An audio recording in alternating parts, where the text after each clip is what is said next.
घोड़ा सवारी करने वाला नौजवान नीचे गिरकर हलाक। रियासत आंध्र प्रदेश में घोड़ा सवारी के दौरान घोड़े से नीचे गिरने के नतीजे में जख्मी नौजवान की इलाज के दौरान मौत वाक़ हो गई। ये वाक़या ज़िले करनूल के मदिकेरी मंडल में पेश आया। मकतूल नौजवान की शिनाख्त पृथ्वीराज के तौर पर की गई है।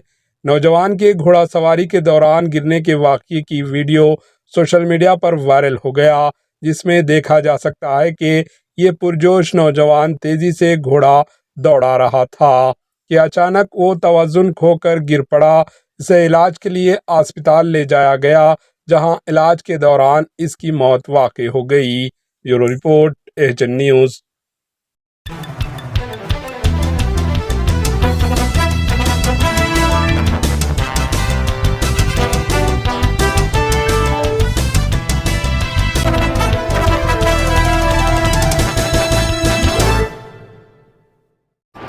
एचएन न्यूज़ को लाइक करें, शेयर करें और सब्सक्राइब करना ना भूलें।